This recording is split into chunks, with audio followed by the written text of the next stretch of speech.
magulang ay kailangan sa mga batang manonood. Ang programang ito ay hatid sa inyo ng Surfmatic, specially designed for your washing machine. At ng Sunsilk. Kung tayo ay matanda na, sana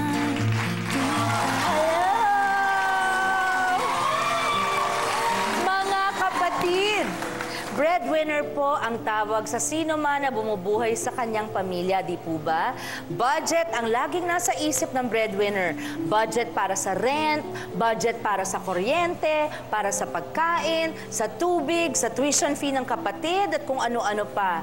Parang second job ng breadwinner ang walang katapusang pagbabudget sa kadalasang kulang naman na budget. Sa hapong ito po, samahan niyo ako mga kapatid at sabay-sabay nating alamin ang mga kwento sa likod ng hanap buhay at buhay ng mga breadwinner. Ito po ang Sharon, kasama mo kapatid.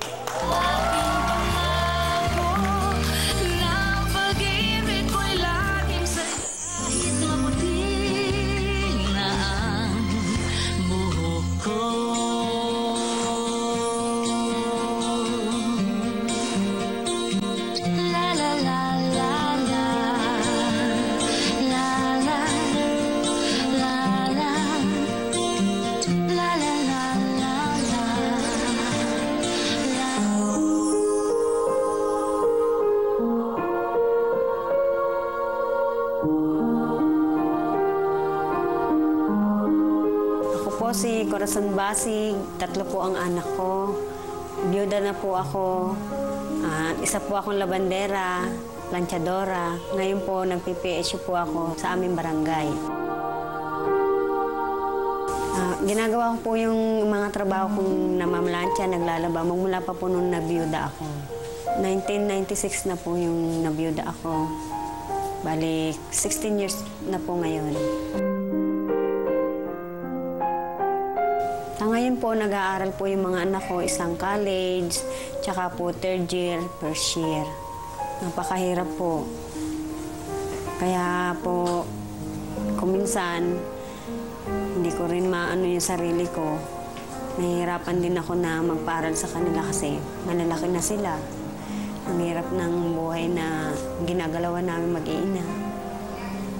Kaya kahit na paano, gusto ko pa rin sila makatapos ng pag-aaral nila.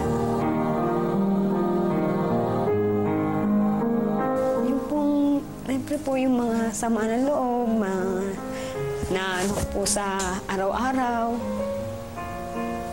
na nangyayari sa aming apat. Siyempre pag may kailangan sila, minsan hindi ko maibibigay.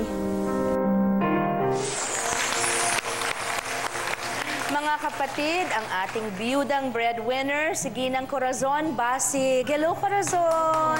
Magandang hapon sa'yo. Magandang hapon po. Tsaka salamat at pinaunlakan mo ako. Naku, huwag kang mag-alala, huwag kang nanervyusan. Kuya, nagchichikahan tayo magkumadre. Opo. Ayan. Noong 1996 ka na biyuda na may 3 anak, Corazon, di ba? Opo. Ano ang ginawa mo para maitaguyod at mabuhay kayong mag-iina? Una po, nag-sower po ako. Hanggang dala-dala ko po silang 3 sa isang tahian. Lahat po, dala ko na yung mga pangangailangan nila para po sa aming pamilya. Tigi ilang taon pa sila noon? 3 taon po, 2 taon, tsaka 4 na buwan po. Ay, Diyos ko, tapos nananahi kayo. Opo. Okay po. Tapos ilang taon pong dumaan na nandun sila sa tabi nyo? Hanggang Bale nasilakihan po, na? Nung nag-aaral na po sila, siyempre po kulang na po. Ano naman po ako magyaya. Pero stay out po kasi wala naman din po mag-aalaga sa kanila. So mula anong oras po hanggang anong oras kayo wala sa bahay? Minsan po 7:00 na po ako dumarating. Tapos sa umaga naman ang alis nyo? 7:00 din po. 7:00 rin. Okay. Ayun, ang dami kasi, may kasabihan tayo, basta nakakakain lang daw po ng 3 beses sa isang araw, okay na. May mga pagkakataon po ba na hindi nyo po ito na experience dahil kapos po kayo ng mga bata? Opo. Madalas po yun, Aling Corazon? Opo. Kahit nagtatrabaho na kayo? Yes, ma'am. So ano, bale, kunyari ang mga 2 kain, okay na? Opo. Ano po yung pinaka hinahain nyo po? Minsan po, may kanin naman po, tsaka ulam. Kaya lang po, siyempre, kapos pa rin po, 4 po kasi kami. Ayan, sa ngayon, nagtatrabaho kayo bilang labandera. Po, naglalabada naman po ako, tsaka namamalansya. Ayun. Maaari po bang malaman magkano po ang kita nyo? 350 po a day. 350 a day. Ilan pong baling pamilya ang inyong pinagpapangalaba at pinapalansyahan?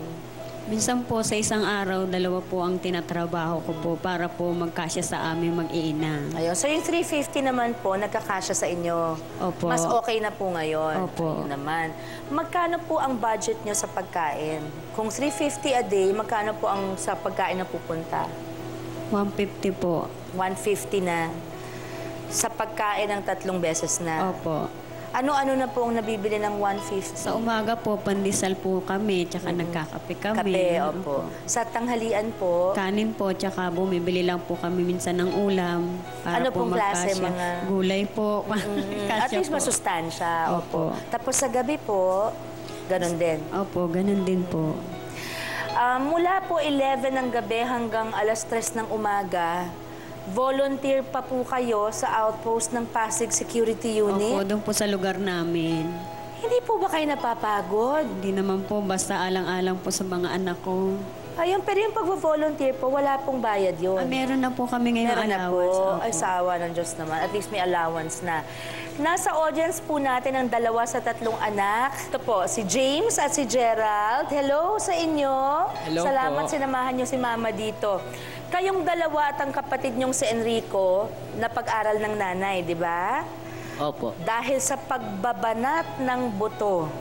So, ano nang natapos mo?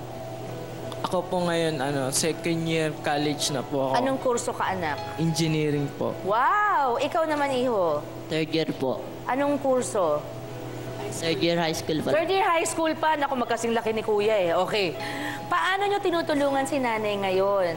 Lalo ikaw, dahil college ka na. Ako po kasi, musician po ako. Pag may tugtog po, at least may konting nakukuha dun sa tugtog. Yun, hinihelp ko dun sa pamilya yung half. Ganun. Tapos, Anong tinutugtog mong instrumento? saxophone po. Wow! Marunong ka mag-sax. Apo. Wow! Mahirap yun, ha? Hindi birong instrumentong aralin yun. Maaari bang itanong mga magkanong kinikita mo pagka may tugtog kayo? Pag practice po, 150. Pag performance po, 500 po. Wow, so minsan kalahati no nabibigay kay mama at saka sa Opo. mga kapatid. Ikaw, iho, kahit nasa high school ka pa, nakakatulong ka na rin? Opo. Paano, anak? Sumasideline po sa construction. Sa construction. Magkano naman ang kinikita mo doon? 300 a day po.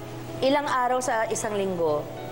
Minsan po sa linggo lang po. Tapos Talaga, tigil. so pag galing school, doon ka didiretso. Nakakatuwa naman kayo. At least gumagaang ng konti ang buhay ni nanay, di ba? Anong gusto niyong sabihin kay nanay? Dahil nasilayan niyo naman mula nung nawala ang tatay, na siya na talagang gumagawa ng lahat ng paraan para mapag-aral kayo at makakain kayong lahat na mag-iina. Anong gusto niyong malaman ng mundo at sabihin kay nanay ngayon, anak? Ma, thank you po dahil kahit mag-isa ka lang, pinalaki mo kami 3. Kuya, ikaw, ano naman ang nais mo sabihin kay mama? Thank you din po kasi at least nakatungtong ako ng college. Sinatsaga natin yung pang tuition ko, pang araw-araw kong baon. Nagpapasalamat ako sa iyo. Tsaka, mahal na mahal ka namin. Thank you. Di ba naman, aling korason, ano? Ano naman po, nasulit ang lahat ng inyong pagbabanat ng buto. Opo. Salamat din po. Naku, yung pagtingin niyo po sa mga anak niyo ngayon, ano pong nais niyong sabihin sa kanila? Mahal na mahal ko po sila. Kitang-kita naman talaga. Hindi na po kayo nag-asawa uli. Hindi na po, ma'am. Ayaw niyo na? Bakit po bata pa kayo, may asim pa? Ayaw niyo na po. Payag ba kayo pag may lumigaw kay mama at mukha namang sincere? Hindi po. Ayaw. Seloso mga bata. Okay. Anak, anong pangarap mo pag nagtapos ka na ng engineering? Anong pangarap mo para sa pamilya? para kay nanay at sa mga kapatid mo? Ang una ko po sigurong pangarap na tutuparin is yung magkaroon po ng sarili pong bahay. Ayun, so wag muna mag-aasawa, ha? Naku, para nyo ng awa. Diyos ko, magtapos muna ng lahat ng pangarap dahil minsan lang kayo bata. Okay? Para po ma-relax naman si Aling Corazon, para sa iyo ito, Corazon. Meron kaming spa treatment package para sa iyo. Ang ibig sabihin nito ay aalagaan ka doon. Merong magmamasahe sa'yo, gagawin kang parang prinsesa at reyna ng buong isang araw. At galing ito sa Mary Pauline Salon. Maraming salamat sa inyo, Mary Pauline Salon. Mabuhay po kayo. Sana may bagong lakas ka pa na makuha sa spa treatment mo sa iyong paghahanap buhay. Salamat po sa inyo, Ma'am Sharon. At saka anong gusto mong sabihin, Aling Corazon, sa mga katulad mo na babae pero wala nang katuwang sa buhay at may mga responsibilidad pa kasi yung iba nawawala ng loob. Anong gusto mong sabihin sa kanila? Maging malakas po ang kanilang loob alang-alang sa kanilang mga anak. At kaya po, di ba? Opo. Kaya basta masipag. Opo. Ayan, salamat po, Aling Corazon. Salamat din po. Maraming salamat po. James, Gerald, thank you rin sa inyo. Kinakapos man, ipinakita po ninyo na sa sipag at tiyaga, kayong lahat, magagawan talaga ng paraan, lalo na kung sama-sama at para sa pamilya. Mas maganda yung nagtutulungan, mas malakas eh. Mas malaki yung kita, okay? Dalawang anak, parehong miyembro ng third sex. Tumayong breadwinners. Yan naman ang susunod na kwentong tututukan natin dito po sa Kasama Mo Kapatid. Thank you po. Pinuhunan ko po ng kunting sari-sari ito. Yan naman ang gusto ko. Alam ang gagawin sa pera.